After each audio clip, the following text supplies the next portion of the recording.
My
dear students, मैं Meenakshi from VM academy classes Nashik. बच्चों, हम देख रहे हैं क्लास 12 का चैप्टर 12 और आज हम एक नया चैप्टर स्टार्ट करने जा रहे हैं, that is the electromagnetic induction. बहुत ही इंटरेस्टिंग चैप्टर है और आज है उसका लेक्चर नंबर 1, जिसमें हम देखेंगे दो laws, Faraday's law and Lenz law. Actually इन दोनों का बहुत ही बड़ा इन्वेंशन है जो आज हम लोग स्टडी करने जा रहे हैं। तो बच्चों, जान लेते हैं उसके पहले कि इलेक्ट्रोमैग्नेटिक इंडक्शन होता क्या है।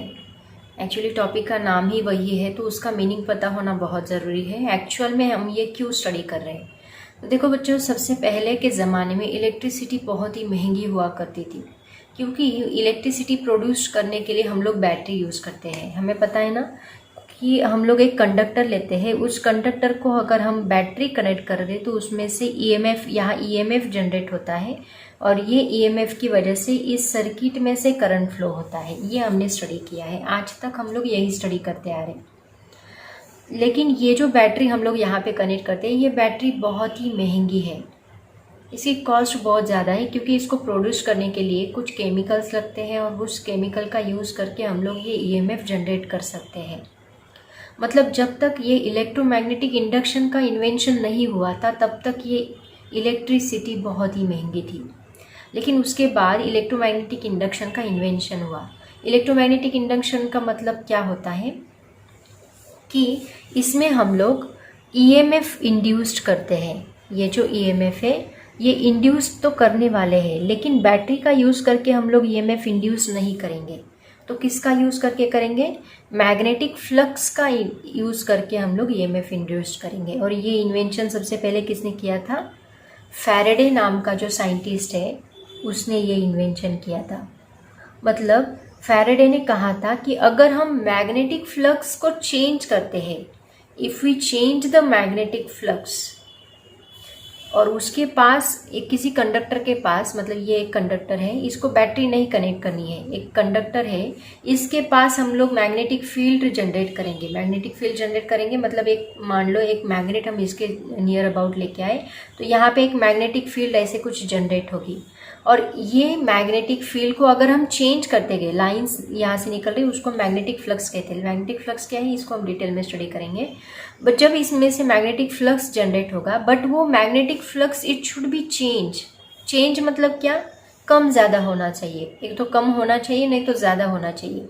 कभी 3 लाइंस पास हुई, ये लाइंस यहाँ से पास हो रही है, कभी 3 पास हुई, कभी 4 पास हुई, कभी 2 पास हुई, मतलब ये कंटिन्यूसली चेंज हो रहा है। जब ऐसे चेंज आएगा मैग्नेटिक फ्लक्स में, उस वक्त उस कंडक्टर में विदाउट एनी बैटरी उसमें ईएमएफ इंड्यूस्ड होगा, और इसी को हम लोग क्या कहते हैं, इलेक्ट्रोमैग्नेटिक इंडक्शन कहते हैं। और ये सबसे पहले किसने ऑब्जर्व किया था, फैराडे नाम के साइंटिस्ट ने ऑब्जर्व किया था। इसको हम डिटेल में एक्सपेरिमेंटली स्टडी करेंगे, बट ये उसका बहुत बड़ा इन्वेंशन था। ना आपको कोई केमिकल लगने वाला है, ना कुछ बैटरी लगने वाली है। ईएमएफ इंड्यूस करने के लिए बस क्या करो, मैग्नेटिक फ्लक्स को चेंज कर दो। जो मैग्नेटिक फील्ड हम यहाँ पे प्रोड्यूस करें वो मैग्नेटिक फील्ड को चेंज करते रहो, ऑटोमेटिकली यहाँ पे इस कंडक्टर में ईएमएफ इंड्यूस्ड होगा और उसकी वजह से वहाँ से करंट फ्लो होगा। मतलब आपकी जो इलेक्ट्रिसिटी है वो बहुत ही सस्ती हो गई। आया समझ में? तो ये बहुत ही बड़ा इन्वेंशन माना जाता है। तो इसको हम डिटेल में स्टडी करते हैं। उसके लिए लगने वाली कुछ बेसिक कंसेप्ट है वो पहले हम लोग स्टडी करेंगे, जो ऑलरेडी इसके पहले के चैप्टर्स में हम लोगों ने स्टडी की है। वो चीज़ें यहाँ पे रिक्वायर्ड है, वो हम लोग एक बार रिवाइज करेंगे एंड देन हम लोग चैप्टर का मेन टॉपिक स्टार्ट करेंगे। तो बच्चों इसके पहले सबसे पहले हम लोग देखते हैं फोर्स, मैग्नेटिक फोर्स जो हमने स्टडी किया था। हमें पता है कि अगर कोई कंडक्टर है, ये कंडक्टर हमने रखा है, इसके अराउंड मैग्नेटिक फील्ड जनरेट होती है। हमें पता है इसके अराउंड मैग्नेटिक फील्ड जनरेट होती है, ऐसा हम लोग कंसिडर करते हैं। और यहाँ पे कोई मूविंग चार्ज है जो कुछ वेलोसिटी से चल रहा है, तो इसके ऊपर फोर्स एक्सपीरियंस, ये चार्ज फोर्स एक्सपीरियंस करता है। ये ऑलरेडी हमने कहाँ पे स्टडी किया था, magnetic effect in an electric current में स्टडी किया था। मतलब इस चार्ज के ऊपर, मूविंग चार्ज के ऊपर फोर्स एक्ट होता है। और वो फोर्स कितना था वो ऑलरेडी हमने स्टडी किया है। फोर्स कितना था, Q into V bar cross B bar, ये फोर्स हमने स्टडी किया था, मैग्नेटिक फोर्स। और उसी को हम लोग ऐसे भी लिखते हैं QVB साइन थीटा, राइट। ये ऑलरेडी हम लोगों ने स्टडी किया था। तो ये बेसिक कंसेप्ट है, ये आपको लगने वाला है, तो उसको याद रखो। Magnetic force experienced by a moving charge is equal to QVB sine theta. Okay, ये पहला पॉइंट आपको यहाँ पे याद रखना है। दूसरा पॉइंट हम लोग स्टडी करेंगे जो बेसिक है, जो हमें लगने वाला है कि टॉर्क कितना होता है। एक्चुअली दिया उन्होंने, लेकिन ये टॉपिक आपके सिलेबस में से उन्होंने कट किया है, बट बता देती हूँ टॉर्क कितना होता है। टॉर्क का फॉर्मूला है, उसको हम टाउ से डिनोट करते हैं, that is equal to MB sine alpha. तो यहाँ पे M क्या होता है, M is nothing but the magnetization, इसके पहले के चैप्टर में हमने देखा। B होती है magnetic field strength, and alpha is the angle between M bar and B बार, इन दोनों के बीच में जो एंगल है उसको हम अल्फा बोलते हैं, ठीक है। इसी को हम लोग ऐसे भी लिखेंगे, tau is equal to M की जगह पे I इंटू A, इसका फॉर्मूला हमने ऑलरेडी देखा, that is equal to B sine alpha. Okay, इसको हम टॉर्क को हम लोग ऐसे भी लिख सकते हैं। तो ये दो फॉर्मूलेज इंपॉर्टेंट आपको याद रखने हैं, ये वाला एंड ये वाला। ओके, उसके बाद तीसरा बेसिक कंसेप्ट हम लोग याद रखेंगे, मैग्नेटिक डाइपोल मोमेंट, जो हम लोग यूज करने वाले हैं। मैग्नेटिक डाइपोल मोमेंट, ये भी हमने इसके पहले के चैप्टर में स्टडी किया था, जिसको हम डिनोट करते हैं M से। तो M इज इक्वल टू होता है NI into A। Okay, where N क्या है, मैग्नेटिक डाइपोल मोमेंट हम किसका लेने वाले हैं, करंट कैरिंग कॉइल का। करंट कैरिंग कॉइल, कॉइल मतलब वहाँ पे नंबर ऑफ टर्न्स आए, तो करंट कैरिंग कॉइल का मैग्नेटिक डाइपोल मोमेंट अगर हमें लेना है तो यहाँ पे N लेना पड़ेगा, मतलब number of turns per unit length. I मतलब करंट होता है, और यहाँ पे A मतलब एरिया ऑफ द कॉइल आएगा, ठीक है। So magnetic dipole moment is equal to NIA, ये फॉर्मूला आपको याद रखना है। तो ये तीनों बेसिक कंसेप्ट है। उसके बाद आता है मैग्नेटिक फ्लक्स, उसको हम थोड़ा डिटेल में स्टडी करेंगे क्योंकि उसका बहुत बड़ा यूज होने वाला है फैराडे एंड लेंस लॉ में, ठीक है। ये तीनों बातें याद रखो, magnetic force experienced by a moving charge due to current carrying conductor और due to magnetic field, that is equal to F is equal to QV bar cross B bar, cross product हम लोग VB sine theta ऐसे भी लिखते हैं। उसके बाद torque is equal to होता है MB sine alpha, where alpha is angle between M bar and B bar, उसी को हम लोग IA into B sine alpha ऐसे भी लिख सकते हैं। Then magnetic dipole moment is equal to M is equal to current carrying coil का इज इक्वल टू होता है NIA, N where number of turns I is the current and A is the cross sectional area of that coil. Okay, तो ये सभी basic concept आप लोग याद रखो बच्चों। उसके बाद देखते हैं मैग्नेटिक फ्लक्स। मैग्नेटिक फ्लक्स बहुत ही इंपॉर्टेंट कंसेप्ट है, फैराडे में इसका बहुत बड़ा यूज हुआ है। तो मैग्नेटिक फ्लक्स की डेफिनेशन देखो क्या है, the number of field lines, magnetic field lines passing perpendicular through the surface.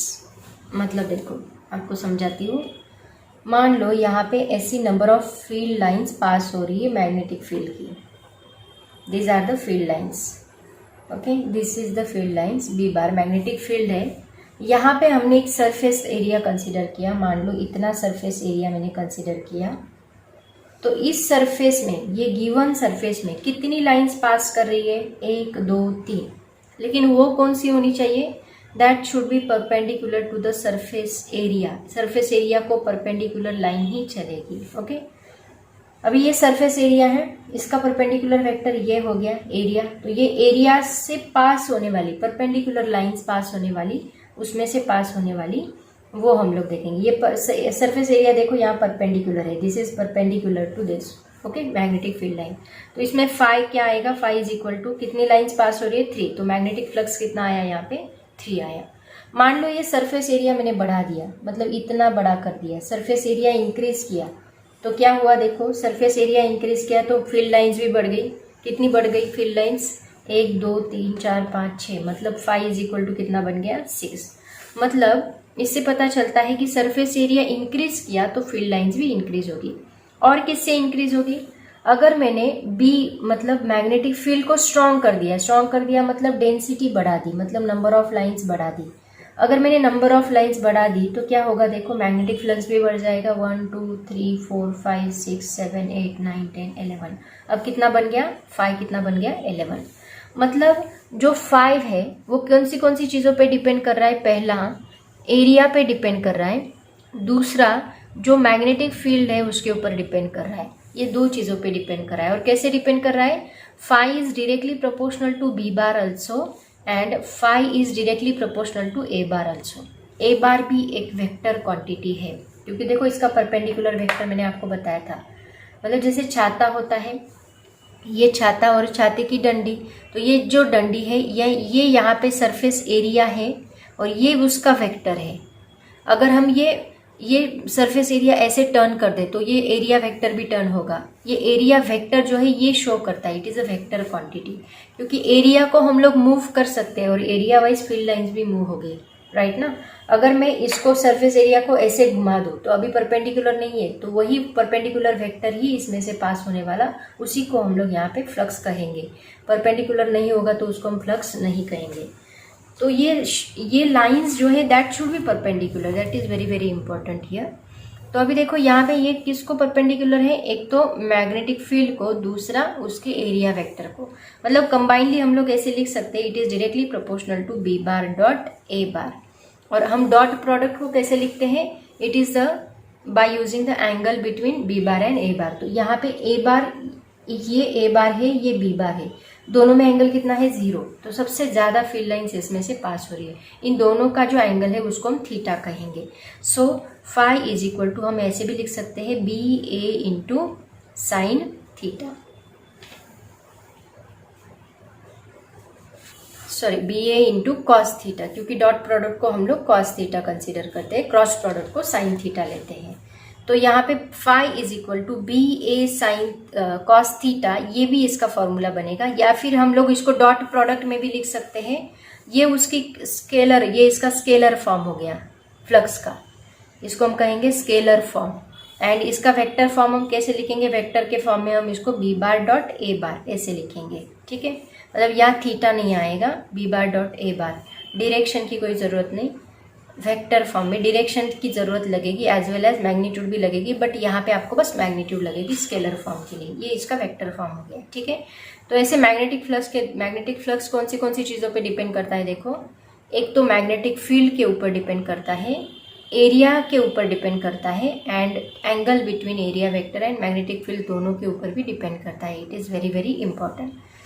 तो इसको हम स्केलर फॉर्म में बी ए कॉस थीटा ऐसे लिखते हैं, वेक्टर फॉर्म में बी बार डॉट ए बार ऐसे लिखते हैं, डॉट प्रोडक्ट के फॉर्म में। जहाँ कॉस थीटा होता है वहाँ डॉट प्रोडक्ट होता है, जहाँ साइन थीटा होता है वहाँ क्रॉस प्रोडक्ट होता है, याद रखो, ठीक है। जैसे हमने फोर्स का फॉर्मूला लिखा था साइन थीटा के फॉर्म में, कुछ उसी तरह। ओके, तो ये हो गया मैग्नेटिक फ्लक्स। अब हम चलते हैं फैराडेज लॉ की तरफ।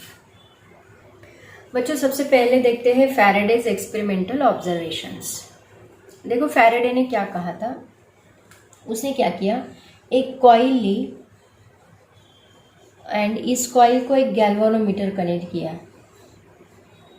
ओके, एक कॉइल ली, उसको एक गैल्वानोमीटर कनेक्ट किया एंड उसके पास एक मैग्नेट रखा कुछ इस प्रकार, एंड उसने ऑब्जर्व किया कि जब वो मैग्नेट को इसके नज़दीक लेके आता, जब वो मैग्नेट को इसके नज़दीक लेके आता तो ये गैल्वानोमीटर जो था वो डिफ्लेक्शन दिखाता था। इसका मतलब क्या हुआ कि इसमें जब ये नज़दीक लेके आएगा तो यहाँ पे मैग्नेटिक फील्ड लाइंस कुछ इस प्रकार बनेगी, राइट, कुछ इस प्रकार मैग्नेटिक फील्ड लाइंस बनेगी। तो जब ये इसको नज़दीक लाएगा तो ये मैग्नेटिक फील्ड लाइंस चेंज होगी, क्योंकि देखो बहुत दूर है, मान लो ये बहुत दूर है, तो ऐसे मैग्नेटिक फील्ड लाइंस है, ये ऐसे मैग्नेटिक फील्ड लाइंस इस कॉइल की तरफ पास हो रही है। तो अभी इनिशियली देखो बस 2-3 ही लाइंस इसमें से पास हो, जैसे जैसे हम इसको नज़दीक लेके आएंगे इसकी फील्ड लाइंस बढ़ती जाएगी, फील्ड लाइंस इसके ऊपर फॉल होने वाली जो फील्ड लाइंस है मैग्नेटिक फ्लक्स बढ़ता जाएगा। मैग्नेटिक फ्लक्स जैसे जैसे बढ़ता जाएगा वैसे वैसे इसमें करंट भी बढ़ता जाएगा, करंट इंड्यूस्ड होना स्टार्ट होगा। मतलब इसमें चेंजिंग मैग्नेटिक फील्ड होने की वजह से करंट क्या हो रहा है, अगर बस ये मैग्नेटिक यहाँ का यहाँ ही रखा, इसको अगर मूव नहीं किया, मतलब कांस्टेंट, अगर 3 लाइंस उसके ऊपर गिरे तो 3 ही लाइंस कंटिन्यूअसली गिरेगी तो उसमें से करंट फ्लो नहीं होगा, गैल्वानोमीटर कुछ भी डिफ्लेक्शन नहीं दिखाएगा। ये डिफ्लेक्शन कब दिखाएगा, जब ये नज़दीक लाते गए या फिर दूर लेके गए, तो मैग्नेटिक फील्ड लाइंस अगर कम हो रही है या फिर ज़्यादा हो रही है, मतलब चेंज हो रही है, मैग्नेटिक फील्ड लाइंस जब चेंज होगी तब ये गैल्वानोमीटर क्या करेगा, डिफ्लेक्शन दिखाएगा। तो उसने ऐसे 3 ऑब्जर्वेशंस देखे। पहला ऑब्जर्वेशन उसने देखा कि उसने क्या किया, इस वायर का, कॉइल का जो एरिया है उसको कांस्टेंट रखा, उसको चेंज नहीं किया, उसने बी चेंज किया। बी मतलब क्या, मैग्नेटिक फील्ड को चेंज किया। जब मैग्नेटिक फील्ड को चेंज किया तो उस वक्त उसने देखा कि current is induced in the coil. उसने ऑब्जर्व किया कि कॉइल में करंट इंड्यूस्ड हो रहा है, मतलब ईएमएफ जनरेट हो रहा है, ईएमएफ इज इंड्यूस्ड या फिर current is induced in the coil. ये पहला ऑब्जर्वेशन। दूसरा उसने क्या किया, उसने बी को अभी कांस्टेंट रखा, बी को चेंज नहीं किया, बी को कांस्टेंट रखा एंड ए को चेंज किया, मतलब एरिया कंटिन्यूअसली चेंज करता गया। एरिया कैसे चेंज किया उसने, एरिया चेंज करता गया, मतलब क्या किया उसने, ये कॉइल जो थी उसको, उसकी रेडियस कम ज़्यादा बड़ी करते गए, ऐसे कम ज़्यादा करते गए। तो एरिया चेंज करने के बाद भी उसने देखा कि उसमें क्या इंड्यूस्ड हो रहा है, करंट इंड्यूस्ड हो रहा है, current is induced in a coil. Okay, ये भी उसने ऑब्जर्व किया। एंड तीसरी बात उसने ये ऑब्जर्व की कि उसने क्या किया, ऐसी एक कॉइल ली, ऐसी कॉइल ली एंड उसको एक मैग्नेटिक फील्ड के अंदर रखा। ये मैग्नेटिक फील्ड है, मान लो कॉइल की जगह पे हम लोग रिंग लेते हैं, ये मैग्नेटिक फील्ड है। इस मैग्नेटिक फील्ड के अंदर उसने एक ऐसी रिंग रखी और रिंग को ऐसे रोटेट कर दिया, मतलब मान लो इसको हमने ऐसे रोटेट किया। ऐसे रोटेट करने से क्या होगा, देखो ऐसे रोटेट करने से मान लो इसका एरिया वेक्टर ये है और ये मैग्नेटिक फील्ड अंदर की तरफ जा रही है। रोटेट करने से क्या होगा, उसका एरिया वेक्टर क्या करेगा, एंगल चेंज करेगा कुछ इस प्रकार, क्योंकि ये मान लो यहाँ पे ये मैग्नेटिक फील्ड है और ये एरिया वेक्टर है, ये मैग्नेटिक फील्ड एंड ये एरिया वेक्टर। जब आप कॉइल को रोटेट करेंगे तो देखो क्या हो रहा है, मैग्नेटिक फील्ड के साथ एरिया वेक्टर का जो एंगल है वो क्या हो रहा है, चेंज हो रहा है। ये मैग्नेटिक फील्ड तो एज इट इज़ है, इसको हम चेंज नहीं करें, हम कॉइल को रोटेट कर रहे हैं। कॉइल को रोटेट कर रहे हैं तो एंगल, इसके अंदर का जो एंगल है वो क्या हो रहा है, कम ज़्यादा हो रहा है। इसका मतलब जब थीटा उसने चेंज किया, इस बार मैग्नेटिक फील्ड भी कांस्टेंट है, इस बार एरिया भी कांस्टेंट रखा, बट दोनों के बीच का जो एंगल है, किसके बीच का, बी बार एंड ए बार, इन दोनों के बीच का जो एंगल है उसको उसने क्या किया, चेंज किया, और जब एंगल चेंज किया तो उसने देखा तभी इसमें क्या प्रोड्यूस हो रहा था, करंट, मतलब current is induced in the coil. ये 3 बहुत बड़े ऑब्जर्वेशंस उसने देखे और इसी के ऊपर से उसने एक लॉ बनाया। ओके, देखो सबसे पहले उसने एरिया कांस्टेंट रखा, बी चेंज किया तो करंट इंड्यूस्ड हुआ, बी कांस्टेंट रखा, ए चेंज किया तो भी करंट इंड्यूस्ड हुआ, थीटा चेंज किया, बी एंड ए को कांस्टेंट रखा, फिर भी करंट इंड्यूस्ड हुआ, कॉइल में करंट प्रोड्यूस हुआ। आया समझ में? ऑब्वियसली, क्योंकि फाई का फॉर्मूला क्या है, फाई इज इक्वल टू होता है ए बी कॉस थीटा। तो ए चेंज करने पे, ये दोनों को कांस्टेंट रखने के बाद भी फ्लक्स चेंज होता है। इसका मतलब उसने कंक्लूजन, फाइनल कंक्लूजन क्या निकाला कि ये तीनों चेंज किया, तीनों चेंज किया मतलब क्या, फाई इज इक्वल टू क्या होता है, बी इंटू ए इंटू कॉस थीटा। इसका मतलब ये इसको चेंज किया फिर भी फ्लक्स चेंज होगा, ए चेंज किया फिर भी फ्लक्स चेंज होगा, थीटा चेंज किया फिर भी फ्लक्स चेंज। तो तीनों के ऊपर से उसने एक कंक्लूजन निकाला। क्या कंक्लूजन? फाइनल कंक्लूजन उसका ये था कि if magnetic flux get change, मतलब phi is changing, then if phi is changing then EMF is induced in the coil। ये उसका फाइनल कंक्लूजन था। अगर हम फ्लक्स चेंज करते हैं, ये तीनों को चेंज करके देखने के बाद उसने कंक्लूजन निकाला कि अगर हम फ्लक्स चेंज करते हैं then EMF is induced in the coil. ये उसका फाइनल कंक्लूजन था। आया समझ में? तो ये एक्सपेरिमेंट आपकी बुक में ऑलरेडी दिया है, थ्योरेटिकल पार्ट इसका दिया है। ये एक एक्सपेरिमेंट उसने ऐसे भी परफॉर्म करके देखा था। सिमिलर एक्सपेरिमेंट उसने और क्या परफॉर्म किया था बताती हूँ, बट फिलहाल आप लोग इसको नोट डाउन करना चाहते हैं तो कर लो, शॉर्टकट है, आपकी बुक में डिटेल में दिया है। वैसे तो स्क्रीनशॉट निकाल के इसको नोट डाउन कर लो। सेम एक्सपेरिमेंट उसने परफॉर्म किया था कॉइल के साथ। उसने क्या किया, 2 कॉइल ली, ये प्राइमरी कॉइल इसको कहा जाता है, इसको सेकेंडरी कॉइल कहा जाता है। इस कॉइल को उसने बैटरी कनेक्ट की थी, तो क्या होगा, इसमें से करंट पास होगा और ये करंट कैरिंग कॉइल है। इसका मतलब इसमें क्या जनरेट होगी, मैग्नेटिक फील्ड इसके अराउंड जनरेट होगी। इसके अराउंड मैग्नेटिक फील्ड जनरेट होने की वजह से ये कॉइल उस मैग्नेटिक फील्ड के अंदर आएगी, राइट। अगर हम करंट कम ज़्यादा करेंगे तो मैग्नेटिक फील्ड भी कम ज़्यादा होगी, मैग्नेटिक फील्ड कम ज़्यादा होगी मतलब फ्लक्स चेंज होगा, फ्लक्स चेंज होगा तो इस कॉइल में क्या इंड्यूस्ड होगा, करंट इंड्यूस्ड, मतलब EMF इंड्यूस्ड होगा और गैल्वेनोमीटर हमें डिफ्लेक्शन दिखाएगा। सेम एक्सपेरिमेंट उसने इस कॉइल के साथ भी किया था, तो उसको सेम ऑब्जर्वेशन हुआ और उसके बाद उसने 2 लॉज बनाए, इससे रिलेटेड 2 लॉज बनाए। वो लॉज क्या थे वो अभी हम लोग देखने वाले हैं। तो बच्चों देखो, फैराडे के 2 लॉ हैं, Faraday's law of magnetic electromagnetic induction. उसने 2 लॉज बनाए थे ये पूरे एक्सपेरिमेंट के बाद। उसने फर्स्ट लॉ बताया कि whenever there is a change in the magnetic flux, जब चेंज चाहिए, मैग्नेटिक फ्लक्स कांस्टेंट नहीं चलेगा, जब मैग्नेटिक फ्लक्स में चेंज रहेगा, whenever there is a change in magnetic flux associated with a coil and EMF is induced in the coil. हाँ, लेकिन यहाँ पे कॉइल ही होनी चाहिए, मतलब एक सिंगल ऐसा कंडक्टर नहीं चलेगा, ऐसा कंडक्टर नहीं, सर्किट शुड बी क्लोज्ड, तभी करंट फ्लो होता है ना। ऐसा क्लोज सर्किट चाहिए, एक तो ऐसा स्क्वायर चाहिए, नहीं तो ऐसी कॉइल चाहिए, सर्किट क्लोज होना चाहिए। अगर सिंगल ऐसा लाइन आप रखोगे, कंडक्टर रखोगे, तो वहाँ पे EMF जनरेट नहीं होगा, वहाँ पे करंट फ्लो नहीं होगा। करंट फ्लो होने के लिए हमें सर्किट क्लोज होने की बहुत ज़रूरत है, ओके इसीलिए यहाँ पे कॉइल यूज किया है। Whenever there is a change in the magnetic flux associated with the coil and EMF is induced in the coil, coil में EMF इंड्यूस्ड होता है, मतलब क्या होता है, करंट फ्लो होता है, but magnetic flux should be change their, मतलब आपको मैग्नेट को मूविंग रखना होगा या फिर कॉइल को मूविंग रखना होगा, कॉइल का एरिया मूविंग रखना होगा, कुछ तो भी करना होगा, तभी वहाँ पे EMF जनरेट होगा। ठीक है, ये था उसका फर्स्ट लॉ। अब देखते हैं सेकेंड लॉ क्या था। उसके बाद सेकेंड लॉ उसने बनाया, उसने कहा ये EMF इंड्यूस तो होता है, लेकिन जो उसकी मैग्नीट्यूड है वो डिपेंड करती है किसके ऊपर, rate of change of magnetic flux through the coil, मतलब पर सेकेंड में कितना फ्लक्स चेंज हो रहा है। जितना ज़्यादा फ्लक्स चेंज होगा उतना ज़्यादा EMF वहाँ पे जनरेट होगा, जितना कम फ्लक्स चेंज होगा उतना कम EMF वहाँ पे जनरेट होगा। इसका मतलब उसने कहा कि जो EMF है, EMF को हम लोग E से डिनोट करते हैं।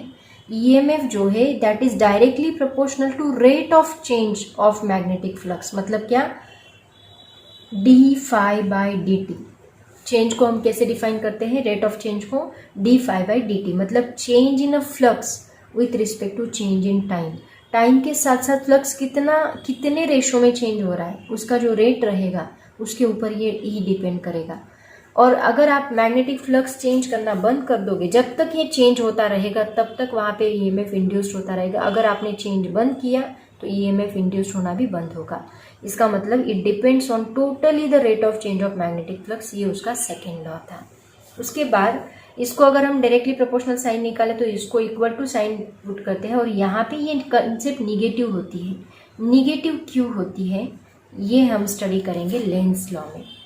यहाँ तक क्लियर है। फैराडे के 2 लॉ होप्स आपको समझ में आए होंगे। पहला लॉ उसने बताया कि जब वहाँ पे मैग्नेटिक फ्लक्स चेंज होता है, whenever there is a change in the magnetic flux associated with the coil, then EMF is induced in the coil, ये पहला लॉ। और दूसरा उसने बताया कि वो मैग्नीट्यूड जो है वो इंड्यूस्ड ईएमएफ की वो डिपेंड करती है rate of change of magnetic flux के ऊपर, that means d phi by d t के ऊपर। तो ई इज इक्वल टू हमें मिलता है minus d phi by d t. तो ये माइनस क्यों है ये हम लोग लेंस लॉ में स्टडी करेंगे। अब ये जो फॉर्मूला हमने बनाई है एक कॉइल के लिए, मान लो वहाँ पे n कॉइल्स है, नंबर ऑफ कॉइल्स बढ़ गई तो हमारा E जो है वो क्या रहेगा, minus n into d phi by d t रहेगा। ये फॉर्मूला याद रखो, हम लोग आगे न्यूमेरिकल्स में इसको यूज़ करने वाले हैं। सिंगल कॉइल के लिए ये फॉर्मूला बनेगा, नंबर ऑफ कॉइल्स के लिए ये फॉर्मूला बनेगा, ठीक है। So this is about the Faraday's law of electromagnetic induction. अब देखते हैं लेंस ने क्या कहा था। लेकिन बच्चों उसके पहले हम देख लेते हैं इसका न्यूमेरिकल, कोई तो भी एक न्यूमेरिकल देख लेते हैं इसी के ऊपर। उसके बाद हम लोग लेंस लॉ, चाहे तो लेंस लॉ के लिए मैं सेपरेट वीडियो बना के डालूंगी। इसके ऊपर एक न्यूमेरिकल देखते हैं। देखो न्यूमेरिकल क्या है, the magnetic flux through a loop varies according to the relation phi is equal to 80 square plus 60 plus C, where C is a constant. यहाँ पे हमें डेरिवेटिव यूज करना है, डेरिवेटिव के फॉर्मूले होप्स आपको याद होंगे। Phi is in milliweber and t is in second. What is the magnitude of induced EMF in the loop at t is equal to 2 second? तो देखो सबसे पहले उन्होंने जो दिया है उसको हम लिख लेते हैं। उन्होंने फाई का फॉर्मूला दिया है, फाई इज इक्वल टू क्या दिया है, 8t square plus 6t plus c, और वो हमें दिया है उन्होंने मिली वेबर में, मिली वेबर। उसके बाद t टाइम दिया है 2 सेकेंड, ओके। और उन्होंने पूछा है इंड्यूस्ड ईएमएफ निकालो, what is the magnitude of induced EMF, मतलब E निकालना है हमें, क्या रहेगा। तो E का फॉर्मूला हमें पता है, that is equal to d phi by d t. हम मैग्नीट्यूड लेंगे, यहाँ पे माइनस साइन लेने की जरूरत नहीं, बस हमें मैग्नीट्यूड ही निकालनी है। तो D डेरिवेटिव हमें यूज करना है, d by d t. Phi की वैल्यू क्या है, 8t square plus 6t plus C, okay. Separate करो derivative, E is equal to d into 8 constant है तो बाहर आएगा 8 into d t square by d t, plus 6 constant है बाहर आएगा d t by d t, plus constant term का derivative हमेशा 0 होता है, राइट। तो आपको पता है 8 टी स्क्वायर का derivative, x raise to n का डेरिवेटिव क्या होता है, n into x raise to n minus 1। Derivative में हमने स्टडी किया है n into x raise to n minus 1, मतलब ये क्या रहेगा 8 इंटू ये 2 into t raise to 2 minus 1 बनेगा, राइट, प्लस 6 इंटू टी का डेरिवेटिव क्या रहेगा, टी का डेरिवेटिव डी टी 1 ही रहेगा, देखो तो इसका डेरिवेटिव 1 आ जाएगा, और इसका डेरिवेटिव तो 0, कांस्टेंट टर्म का डेरिवेटिव हमेशा क्या होता है, 0 होता है। तो ये क्या बनेगा, that is equal to E is equal to ये 8 टू जा 16, 16 टी 2 माइनस 1 इज 1 रहेगा, प्लस 6, देन ये 0 लिखने की ज़रूरत ही नहीं है, ये हमें मिला E। बट उन्होंने क्या बोला है, at t is equal to 2 second, मतलब t की वैल्यू हमें क्या पुट करनी है, 2 सेकेंड के लिए।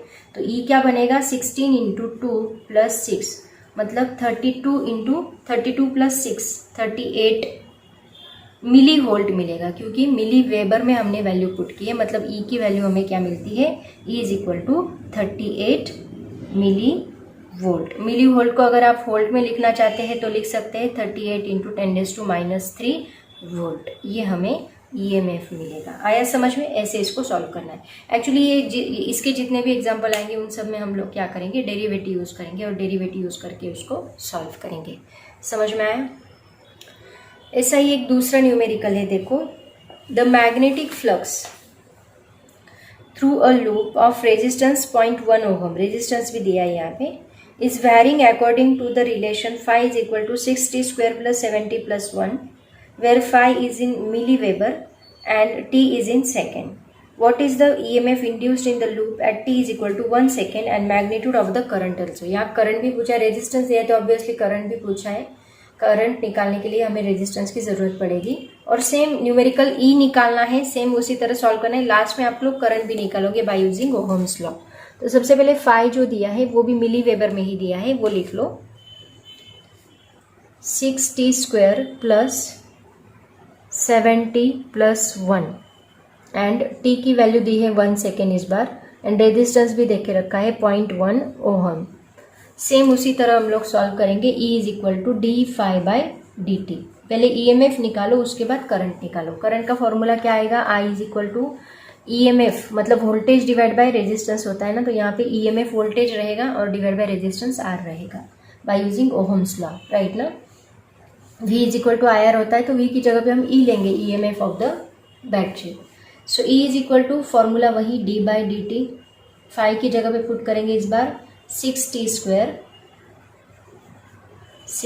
Square plus 7t plus 1। Okay, so E is equal to 6 constant है, बाहर निकालो।